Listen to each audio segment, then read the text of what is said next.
TS PG set gate జీప్యాట్ ద్వారా ఎవరైతే MTech M Pharmacy చేద్దాం అనుకుంటున్నారో ఈ వీడియోలో కంప్లీట్గా మనకు ఫేజ్ 2కి సంబంధించిన వెబ్ ఆప్షన్స్ ఏ విధంగా పెట్టుకోవాలి అండ్ కొన్ని ఇన్స్ట్రక్షన్స్ కావచ్చు, రీఫండ్ పాలసీస్ కావచ్చు, ఫేజ్ 1లో ఒక కాలేజ్ వచ్చి ఫేజ్ 2లో ఇంకొక కాలేజ్ చేంజ్ అయితే ఫేజ్ 1 కాలేజ్ ఉంటుందా లేదా అలాంటి కొన్ని కమెంట్స్ చేయడం జరిగింది. సో ఈ వీడియోలో అన్ని ఇంపార్టెంట్ పాయింట్స్ లైక్ ఫేజ్ 2కి సంబంధించిన వెబ్ ఆప్షన్స్ ఎట్లా పెట్టుకోవాలి అన్ని పాయింట్స్ ఎక్స్ప్లెయిన్ చేయడం జరుగుతుంది. సో వీడియో ఎండ్ వరకు చూడండి. సో ఫస్ట్ పాయింట్ వచ్చేసి ఎవరైతే ఫేజ్ 2లో కొత్తగా రిజిస్ట్రేషన్ చేసుకున్న వాళ్ళు, అంటే ఫేజ్ 1 అప్పుడు ఏమైనా ఇష్యూస్ వల్ల సర్టిఫికేట్స్ లేని వాళ్ళు కావచ్చు, ఫేజ్ 1లో పార్టిసిపేట్ చేయని వాళ్ళు కావచ్చు, ఫేజ్ 2లో ఫ్రెష్గా మీరు ఎవరైతే రిజిస్ట్రేషన్ చేసుకున్న వాళ్ళు లైక్ మీరు రేపు ఎలిజిబుల్ లిస్ట్ వస్తుంది. సో వాళ్ళు మాత్రమే చూసుకోండి. ఆల్రెడీ రిజిస్టర్ అయిన వాళ్ళు మీరు జస్ట్ వెబ్ ఆప్షన్స్ రోజు వెబ్ ఆప్షన్సే పెట్టుకోవాలి. సో మీరు లిస్ట్ చూసుకున్న తర్వాత మీ పర్సనల్ డీటెయిల్స్, ఎడ్యుకేషనల్ డీటెయిల్స్, మీ క్యాస్ట్ అన్నీ ప్రాపర్గా ఉన్నాయా లేవో చెక్ చేసుకున్న తర్వాత మన మిస్టేక్స్ ఉంటే మీరు టీఎస్ పీజీ సెట్ వెబ్సైట్లోనే మనకు హెల్ప్ డెస్క్ నెంబర్ ఉంటుంది, లైక్ ఈమెయిల్ సపోర్ట్. సో ఆ ఈమెయిల్ సపోర్ట్ ద్వారా మీరు ఎడిట్ చేసుకోవచ్చు. సో కంప్లైంట్ అన్న రేజ్ చేయొచ్చు. సపోజ్ మీరు ఇన్కమ్ అప్లోడ్ చేస్తారు కానీ హయ్యర్ అని పడ్డది, కాకపోతే మీకు పక్కా ప్రాపర్ ఇన్కమ్ ఉంది, సో మీరు మళ్ళీ రీఅప్లోడ్ చేసుకోవచ్చు. సో ఆ సర్వీస్ ఉంటుంది. ఏ మిస్టేక్స్ ఉన్నా మీరు ఫాస్ట్గా ఈమెయిల్ సపోర్ట్ ద్వారా మీరు ఎడిట్ చేసుకోవచ్చు. సో నెక్స్ట్ పాయింట్ వచ్చేసి web options. So web options వచ్చేసి 29th 30 సెప్టెంబర్ రోజు 2 days ఛాన్సెస్ ఇచ్చారు. సో ఆల్రెడీ రిజిస్టర్ అయిన వాళ్ళు, ఫేజ్ 1లో సీట్ వచ్చిన వాళ్ళు, సీట్ రాని వాళ్ళు అండ్ కొత్తగా రిజిస్ట్రేషన్ చేసుకున్న వాళ్ళందరూ ఫేజ్ 2 వెబ్ ఆప్షన్స్ అందరూ ఎలిజిబుల్ అండి. సో 29th 30 రోజు మీరు పెట్టుకోవచ్చు అండ్ మీరు పెట్టుకున్న తర్వాత ఎడిట్ కూడా చేసుకోవచ్చు ఎప్పుడు 1st October రోజు. కానీ 29th 30 రోజు మీరు కాలేజ్ ప్రియారిటీస్ ఇచ్చిన తర్వాత 29th రోజే ఫైనల్ సబ్మిట్ కొట్టకండి. చాలా స్టూడెంట్స్ మిస్టేక్ చేస్తారు ఫేజ్ 1లో. సో జాగ్రత్తగా ఫేజ్ 2 వెబ్ ఆప్షన్స్ ప్రాపర్గా ఇస్తేనే మీకు ఏదో ఒక కాలేజీలో ఎంటెక్ కావచ్చు, ఎంఫార్మసీ సీట్ రావడం జరుగుతుంది. సో 29th రోజు మీకు నచ్చిన కాలేజెస్ ఫస్ట్ ఇవ్వండి. సో మనకు వెబ్ ఆప్షన్కి సంబంధించిన వీడియో కూడా ఉంది. సో ఎవరైతే కొత్తగా ఇప్పుడు వెబ్ ఆప్షన్స్ పెడదాం అనుకుంటున్నారో టీఎస్ పీజీ సెట్ మనకు ప్లేలిస్ట్లో ఉంటుంది, అందులో చూసుకోవచ్చు వెబ్ ఆప్షన్స్ ఎట్లా పెట్టుకోవాలి. సో మనకు 29th రోజు మీరు అన్ని కాలేజెస్ యాడ్ చేయండి. సో మీకు మంచి ర్యాంక్ వచ్చినా, పెద్ద ర్యాంక్ వచ్చినా, ఏ ర్యాంక్ వచ్చినా అన్ని కాలేజెస్ యాడ్ చేయండి. మనకి ఏవైతే ప్రియారిటీ లిస్టులు మనకు కనిపిస్తాయి అసలు మీరు ఎన్ని కాలేజెస్కి ఎలిజిబుల్. ఇప్పుడు సివిల్ వాళ్ళకు సివిల్వి చూపిస్తుంది, మెకానికల్ వాళ్ళకు మెకానికల్, ఎంఫార్మసీ వాళ్ళకు ఎంఫార్మసీ, ఫార్మడీ వాళ్ళకు ఫార్మడీ. సో అన్నీ చూపిస్తుంది.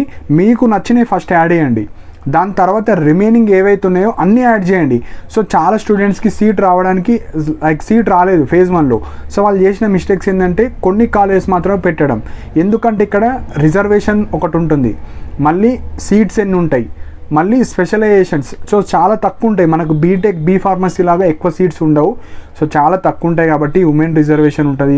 సో ఇప్పుడు ఫేజ్ 2లో మనకు ఎవరైతే పిహెచ్ కావచ్చు, ఎన్సీసీ కావచ్చు, సో ఏవైతే స్పెషల్ కేటగిరీ సీట్స్ ఇప్పుడు అలొకేట్ చేయడం జరుగుతుంది కాబట్టి మీ సీట్స్ మీకు వస్తాయి. సో ఫేజ్ 2లో ఇవ్వడం జరుగుతుంది. సో అవన్నీ ఉంటాయి కాబట్టి ఎక్కువ వెబ్ ఆప్షన్స్ పెట్టండి. సో మనకు రిజల్ట్స్ వచ్చేసి 5th October రోజు మనకు వెబ్సైట్లో అప్డేట్ చేస్తారు. ఎవ్రీడే మీరు షెడ్యూల్ చూసుకోండి, ఒక్కొక్కసారి చేంజ్ కూడా చేయడం జరుగుతుంది. రిపీటెడ్గా ఎవ్రీడే మీరు వెబ్సైట్ని చూడండి. సో నెక్స్ట్ వచ్చేసి వెబ్ ఆప్షన్స్ అండి. సో వెబ్ ఆప్షన్స్ ఎట్లా పెట్టుకోవాలి కొన్ని ఇన్స్ట్రక్షన్స్ చెప్పడం జరుగుతుంది. సో ఫస్ట్ వచ్చేసి ఇక్కడ 2 type ఆఫ్ స్టూడెంట్స్ ఉంటారు. కొందరు కాలేజ్ని ప్రియారిటీ ఆర్డర్గా పెట్టుకుంటారు, నాకు ఈ కాలేజ్లో ఏ కోర్స్ వచ్చినా, ఏ స్పెషలైజేషన్ వచ్చినా చేస్తా. సెకండ్ టైప్ వాళ్ళు నాకు స్పెషలైజేషన్ ఇంపార్టెంట్, నాకు కాలేజ్ ఇంపార్టెంట్ కాదు, నాకు స్పెషలైజేషన్ ఎక్కడ వచ్చినా నేను చేస్తా. అలా 2 type ఆఫ్ ఉంటారు. సో ఫస్ట్ మీరు డిసైడ్ అవ్వండి, మీరు కాలేజ్కి ఇంపార్టెన్స్ ఇస్తున్నారా, స్పెషలైజేషన్కి ఇంపార్టెంట్ ఇస్తున్నారా. సో కాలేజ్కి ఇంపార్టెన్స్ ఇస్తే టాప్ టు బాటమ్ కాలేజ్ పెట్టండి. స్పెషలైజేషన్కి ఇంపార్టెన్స్ ఇస్తే ఫస్ట్ మీకు ఏ స్పెషలైజేషన్, ఎగ్జాంపుల్ మీరు సివిల్ అనుకోండి, ట్రాన్స్పోర్టేషనా లేకుంటే స్ట్రక్చర్సా లేదంటే జియోటెక్కా ఏదో ఒకటి. ఫస్ట్ మీరు జియోటెక్ అనుకున్నారు, జియోటెక్కి సంబంధించిన ఫస్ట్ టు బాటమ్ అన్ని కాలేజ్ పెట్టేయండి. నెక్స్ట్ జియోటెక్ తర్వాత స్ట్రక్చర్స్ ఇంపార్టెంట్, మీకు స్ట్రక్చర్కి సంబంధించిన అన్నీ యాడ్ చేసుకోవచ్చు. సో అలానే యాడ్ చేసుకోవచ్చు. లేదు నాకు కాలేజ్ ఇంపార్టెంట్, నాకు ఫస్ట్ ఉస్మానియా ఇష్టం, లేదంటే నాకు ఫస్ట్ జేఎన్టీ ఇష్టం, జేఎన్టీలో మీకు ఉన్న స్పెషలైజేషన్స్ అన్నీ పెట్టండి. అందులో కూడా స్పెషలైజేషన్స్ ఫస్ట్ ప్రియారిటీ ఏది, సెకండ్ ప్రియారిటీ అట్లా పెట్టుకోండి. So choose either colleges or specialisation, లేదంటే మల్టిపుల్గా కూడా పెట్టుకోవచ్చు. అందులో ఓన్లీ యూనివర్సిటీయే పెట్టుకుంటా నేను, లేదు నేను యూనివర్సిటీ ఫస్ట్ పెడతా, నెక్స్ట్ టాప్ 10 కాలేజ్ మాత్రం పెడతా, లేదు నాకు ఎంటెక్ చేయాలని ఉంది, నాకు ఎంఫార్మసీ చేయాలని ఉంది, నేను ఎక్కడ వచ్చినా చేస్తా అనుకునే వాళ్ళు అన్నీ పెట్టాల్సిందే, అన్ని వెబ్ ఆప్షన్స్ పెట్టుకోవాలి. సో ఈ విధంగా పెడితేనే మీకు ఫేజ్ 2లో ఒక మంచి కాలేజ్ రావడానికి ఛాన్సెస్ ఉంటాయి. సో అది మెయిన్ పాయింట్. సో నెక్స్ట్ వచ్చేసి ఇక్కడ సీట్ కూడా ఉంది. సో రెగ్యులరా, సెల్ఫ్ ఫైనాన్సా, ఎస్ఎన్ఎస్ఆ. సో ఫస్ట్ ప్రిఫరెన్స్ రెగ్యులర్కి ఇవ్వండి, నెక్స్ట్ సెల్ఫ్ ఫైనాన్స్కి ఇవ్వండి, నెక్స్ట్ ఎస్ఎన్ఎస్కి ఇవ్వండి. సో మెయిన్ పాయింట్ వచ్చేసి ఇక్కడ ఫీ అనేది వేరియేషన్ అవుతుంది కాబట్టి, సో ఎగ్జాంపుల్ ఒక కాలేజ్ ఉంది, జేఎన్టీ ఉంది, జేఎన్టీలో మనకు కొన్ని రెగ్యులర్ ఉండొచ్చు, ఎస్ఎన్ఎస్ ఉండొచ్చు, రెగ్యులర్ ఎస్ఎఫ్, లేదంటే 3 కూడా ఉండొచ్చు. So combinations. సో ఇవన్నీ ఎట్లా తెలవాలంటే మనకు కాలేజ్ వెబ్సైట్లోనే, లైక్ పీజీసెట్ వెబ్సైట్లోనే ఎంటెక్, ఎంఫార్మసీ, ఎంఆర్కి సంబంధించిన అన్ని కాలేజెస్ లిస్ట్, ఫీ స్ట్రక్చర్ ఎట్లుంది, ఎన్ని స్పెషలైజేషన్స్ ఉన్నాయి, ఎన్ని స్పెషలైజేషన్లో ఎన్ని సీట్స్ ఉన్నాయి, అన్ని డీటెయిల్గా ఉన్నాయి. కాబట్టి ఈ 2 డేస్లో మీరు అన్ని చూడండి, ఈ మిస్టేక్స్ చేయకండి. ఫేజ్ 1లో చేసిన వాళ్ళు చాలా స్టూడెంట్స్ మిస్టేక్ చేశారు. ఫేజ్ 2లో ప్రాపర్గా ప్లాన్ చేసుకోండి. నేను ఈ స్పెషలైజేషన్ పెడదాం అనుకుంటున్నా, ఈ ఎస్ఎస్ నాకు పక్కా చేయాలని ఉంది ఉస్మానియాలో, నేను ఎస్ఎన్ఎస్ పెడతా, ఎస్ఎఫ్ పెడతా, ఏదన్నా పెడతా, అలా డిసైడ్ అయితేనే మీకు మంచి కాలేజీలో సీట్ రావడానికి ఛాన్సెస్ ఉంది. సో ఈ విధంగా చూస్ చేసుకోండి. కాలేజెస్ లిస్ట్ ప్రిపేర్ చేసుకోండి. సో ఎన్ని కాలేజెస్ ఉన్నాయి, ఫస్ట్ ప్రియారిటీ దేనికి, సెకండ్ ప్రియారిటీ, మీరు 30 పెడితే 30 ప్రియారిటీ కాలేజెస్ లిస్టు, ఆ కాలేజీలో ఎన్ని స్పెషలైజేషన్స్ ఉన్నాయి. సపోజ్ మీరు అన్ని కాలేజ్లో అన్ని స్పెషలైజేషన్స్ ఉండవు, ఒక కాలేజీలో 3 స్పెషలైజేషన్స్ ఉండొచ్చు, ఒక కాలేజీలో 4 ఉండొచ్చు, ఒక కాలేజీలో ఒకటే ఉండొచ్చు. సో అలా ఎంటెక్ కావచ్చు, ఎంఫార్మసీ, ఎంఆర్క్ అన్నీ మీరు స్పెషలైజేషన్స్ చూడాలి. చూసిన తర్వాతనే వెబ్ ఆప్షన్స్ ప్రాపర్గా పెట్టాలి. సో ఇది.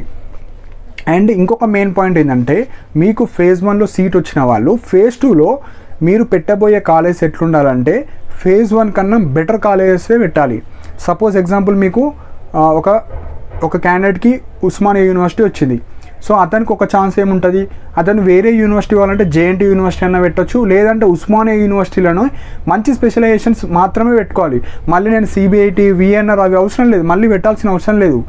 ఓన్లీ బెస్ట్ కాలేజెస్ మాత్రమే పెట్టాలి. ఇప్పుడు ఎగ్జాంపుల్ ఒకదానికి ప్రైవేట్ కాలేజ్ వచ్చింది, సిబిఐటి వచ్చింది, అతను ఏం చేయాలి, ఉస్మానియా యూనివర్సిటీ, జేఎన్టీ కాలేజ్ అవి మాత్రమే పెట్టాలి, మళ్ళీ వేరే కాలేజెస్ పెట్టద్దు. సపోజ్ మీకు సిబిఐటిఏ ఇష్టం ఉంటే ఆ ఒక్క కాలేజ్ మాత్రమే పెట్టండి. సపోజ్ ఒక క్యాండిడేట్కి 10th కాలేజ్ వచ్చింది అంటే, మీరు అనుకున్న కాలేజ్ కాకుండా 10th కాలేజ్ వచ్చింది. సో 10th వస్తే మీకు ఆల్రెడీ 10th కాలేజ్ ఫిక్స్ అయిపోయింది, మీరు టాప్ 9 కాలేజెస్ మాత్రమే పెట్టాలి. ఆ టాప్ 9 కూడా ఎట్లా పెట్టాలంటే అన్నీ పెట్టద్దు. మళ్ళీ మీకు 8th కాలేజ్ వచ్చింది, మళ్ళీ నాకు టాప్ 10 అదే బాగుంది, నాకు ఇది నచ్చట్లేదు అంటే మరి ఎందుకు పెడతారు, ఇప్పుడు పెట్టద్దు. మీరు ఫేజ్ 2లో ఏ కాలేజెస్ అయితే పెడుతున్నారో, ఏ కాలేజ్ వచ్చినా వెళ్తా అనుకుంటేనే పెట్టాలి. అండ్ మీకు ఫేజ్ 2లో పెట్టినంత మాత్రాన మీకు కాలేజ్ షిఫ్ట్ అవుతుంది, సీట్ వస్తుందని దేని మీద బేస్ అవుతుందంటే, first rank, second caste, third వచ్చేసి అక్కడ ఎన్ని వేకెన్సీస్ ఉన్నాయి అవి ఇంపార్టెంట్. సో ఎన్ని స్పెషలైజేషన్స్ ఉన్నాయి, ఆ స్పెషలైజేషన్స్లో ఎన్ని వేకెన్సీస్ ఉన్నాయి, మన క్యాస్ట్కి ఎంత కట్ ఆఫ్ ఉంది, అవన్నీ చూస్తారు. సో అవన్నీ చూస్తారు కాబట్టి ఫేజ్ 2 వెబ్ ఆప్షన్స్ ప్రాపర్గా మీకు నచ్చిన కాలేజ్ మాత్రం పెట్టాలి. మీరు ఫేజ్ 2 వెబ్ ఆప్షన్స్ ఎందుకు పెడుతున్నారు, ఫేజ్ 1 కన్నా మంచి బెటర్ కాలేజ్ కావాలి అనుకుంటేనే కదా పెడుతున్నారు. అంటే మీరు పెట్టబోయే కాలేజెస్ ఫేజ్ 1 కన్నా బెస్ట్ కాలేజెసే. మీరు పెడితే 4 పెట్టండి, కానీ 4 బెస్ట్ కాలేజెస్ పెట్టండి. మీరు 40 పెడితే 40 best college, top 1 to top 40 ఎందులో వచ్చినా వెళ్ళేటట్టు ఉంటేనే పెట్టాలి. మళ్ళీ నాకు ఫేజ్ 1ది కావాలంటే ఇవ్వరు. ఒక్కసారి షిఫ్ట్ అయితే ఫేజ్ 2లో ఉన్నదే ఇవ్వాలి. కొన్నిసార్లు మీకు షిఫ్ట్ అవ్వదు, ఫేజ్ 1లో ఉన్నదే ఫేజ్ 2లో ఉంటుంది. ఎందుకు, అక్కడ హెవీ కాంపిటీషన్ అన్న ఉండొచ్చు, మీరు ఓన్లీ యూనివర్సిటీ కాలేజ్ అన్న పెట్టొచ్చు, టాప్ 10 పెట్టచ్చు, టాప్ 10లో మీ ర్యాంక్ పెద్దగా ఉండొచ్చు. సో అవన్నీ ఉంటాయి కాబట్టి ఇవి రెండే ప్రాబబిలిటీస్. ఉంటే ఫేజ్ 1ది ఉంటుంది, లేదంటే ఫేజ్ 1ది పోయి ఫేజ్ 2లో మీకు ఏదో ఒక కాలేజ్ వస్తుంది. సో ఇది మెయిన్ పాయింట్ అండి. సో ఫేజ్ 1 నుంచి ఫేజ్ 2కి వెళ్తే మీ సర్టిఫికేట్స్ కావచ్చు, tuition fee. So tuition fee just transfer చేస్తారు ఒక కాలేజ్ నుంచి ఒక కాలేజ్కి. సో మీరు మళ్ళీ వెళ్ళాల్సిన అవసరం లేదు, కానీ సర్టిఫికేట్స్ కోసం పక్కా వెళ్ళాలి. సపోజ్ మీకు ప్రైవేట్ కాలేజ్ వచ్చింది, ఏదో ఒక కాలేజ్ ఫేజ్ 1లో, ఫేజ్ 1లో ఉస్మానియా వచ్చింది, ఫేజ్ 2లో జేఎన్టీ వచ్చింది. మళ్ళీ మీరు ఉస్మానియాకి వెళ్ళి మీరు ఏవైతే ఒరిజినల్ సబ్మిట్ చేశారో ఆ కాలేజ్ తీసుకెళ్ళి మళ్ళీ జేఎన్టీలో సబ్మిట్ చేయాలి. మనకు కాలేజ్ రిపోర్టింగ్ టైం ఇస్తారు కదా, అదే రోజు ఉస్మానియా వెళ్ళాలి, మీ సర్టిఫికేట్స్ అన్ని తీసుకెళ్ళాలి, మళ్ళీ జేఎన్టీకి వెళ్ళాలి. అక్కడ ఏదైతే ప్రాసెస్ ఉంటుందో మళ్ళీ ప్రాసెస్ స్టార్టింగ్ టు ఎండ్ అన్నీ చేయాలి. వాళ్ళకు కూడా జిరాక్స్ సెట్లు ఇవ్వాలి, వాళ్ళు ఒరిజినల్స్ అడిగితే ఒరిజినల్స్ ఇచ్చేయాలి. సో ఇదంతా ప్రాసెస్ ఉంటుంది. సేమ్ ఫేజ్ 1లో ఉన్న ప్రాసెస్ ఫేజ్ 2లో ఉంటుంది. ఎవరికి కాలేజ్ షిఫ్ట్ అయిన వాళ్ళు, కాలేజ్ షిఫ్ట్ అవ్వలేదు, ఉస్మానియా ఉంటే ఉస్మానియా ఉంది, సిబిఐటి ఉంటే సిబిఐటి ఉంది, మల్లారెడ్డి ఉంటే మల్లారెడ్డి ఉంటే మళ్ళీ వెళ్ళాల్సిన అవసరం లేదు. ఎందుకంటే సీట్ చేంజ్ అయితేనే వెళ్ళాలి, సీట్ చేంజ్ అవ్వకపోతే అదే ఉంటుంది.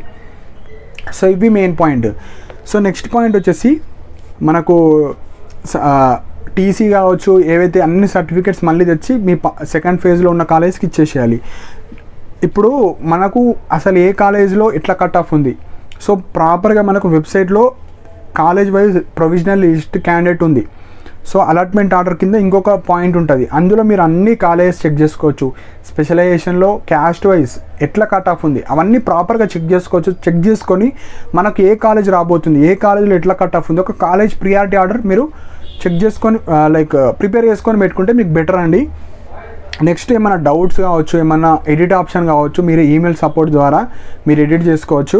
సో ఎవరైతే ఎంఫార్మసీ వాళ్ళు కొందరికి ఇష్యూస్ ఉన్నాయి, మేము కొందరు స్కోర్ ఎంటర్ చేశారు, కొందరు పర్సెంటైల్ ఎంటర్ చేశారు. సో మీరు పీజీ సెట్ ఆఫీస్కి వెళ్ళాలండి.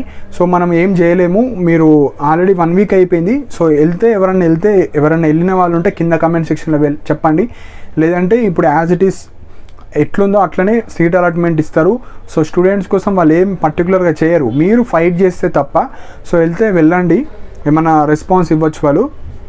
సో రీఫండ్ పాలసీ, సో ఎవరైతే ఫేజ్ 2 తర్వాత సీట్ క్యాన్సిల్ చేసుకుంటే ఏదైనా రీజన్స్ వల్ల మీకు 50% ఆఫ్ అమౌంట్ మీకు ట్రాన్స్ఫర్ చేస్తారు. ఆ అమౌంట్ కూడా మీరు ట్యూషన్ ఫీ మాత్రమే ఇస్తారు. మళ్ళీ మీరు ఎక్స్ట్రా ఫీజు ఏదైతే కాలేజీలో పే చేస్తారో అది ఇవ్వరు. అది ప్రాసెసింగ్ ఫీ కావచ్చు, అవన్నీ వాళ్ళు వెళ్ళి మీరు అడిగితే తప్ప ఇవ్వరు, మ్యాక్సిమం ఇవ్వరు. ట్యూషన్ ఫీ మీరు ఏదైతే పింక్ కలర్లో పే చేస్తారో ఆ అమౌంట్లో 50% మాత్రమే ఇస్తారు ఫేజ్ 2 తర్వాత. ఫేజ్ 1 తర్వాత ఇప్పుడు క్యాన్సిల్ చేసుకుంటే 100% అమౌంట్ మీకు ఇచ్చేస్తారు. అండ్ ఆ రీఫండ్ అమౌంట్ కూడా మీకు తొందరగా వెంటనే ఇవ్వరు, టైం పడుతుంది. మనకు రీఫండ్కి సంబంధించిన పీడిఎఫ్ కూడా మనకు వెబ్సైట్లో ఉంది.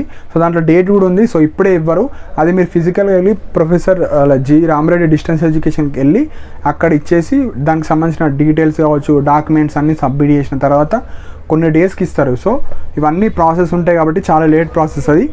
సో మీకు ఫేజ్ 2లో ఏదైనా కాలేజ్ వచ్చింది, ఆ కాలేజ్ ఎట్లుంటుంది, ప్లేస్మెంట్స్ కావచ్చు, అటెండెన్స్ కావచ్చు, అన్నీ ఇన్ఫ్రాస్ట్రక్చర్ కావచ్చు, ల్యాబొరేటరీస్ కావచ్చు, ఆ డిపార్ట్మెంట్ ఎట్లుంటుంది, మీరు కాలేజ్కి వెళ్ళి విజిట్ అయిన తర్వాత పేమెంట్ చేసుకోవచ్చు, అట్లా కూడా చేసుకోవచ్చు. లేదంటే ఇక పక్క నేను ఎంటెక్ ఎంఫార్మసీ చేయాలనుకుంటున్నాను అనుకుంటే డైరెక్ట్ పేమెంట్ చేసి మీకు కాలేజ్ రిపోర్ట్ ఎప్పుడు ఉంటుందో అప్పుడు డైరెక్ట్ వెళ్ళి మీరు డైరెక్ట్ అడ్మిషన్ తీసుకోవచ్చు. సో ఇవి మెయిన్ పాయింట్ అండి. సో లాస్ట్ పాయింట్ వచ్చేసి మీరు ఎక్కువ వెబ్ ఆప్షన్స్ పెట్టడానికి ట్రై చేయండి. ఆ వెబ్ ఆప్షన్స్ కూడా పెట్టేటప్పుడు చాలా జాగ్రత్తగా ఏ వెబ్ ఆప్షన్స్ వచ్చినా, ఏ కాలేజ్ వచ్చినా వెళ్తా అంటేనే ఆ వెబ్ ఆప్షన్స్ పెట్టండి. మీరు 5 కాలేజెస్ ఇంట్రెస్ట్ ఉంటే ఆ 5 కాలేజెసే పెట్టండి. 10 కాలేజెస్ ఇంట్రెస్ట్ ఉంటే 10 మాత్రమే పెట్టండి. నేను ఎంటెక్ ఎంఫార్మసీ ఎంఆర్క్ ఎక్కడ వచ్చినా చేస్తా అనుకుంటే టాప్ ప్రియారిటీ టు బాటమ్ అన్ని వెబ్ ఆప్షన్స్ పెట్టండి. సో ఇవి మెయిన్ పాయింట్ అండి. ఇంకేమైనా డౌట్స్ ఉంటే కింద కమెంట్ సెక్షన్లో మెన్షన్ చేయండి.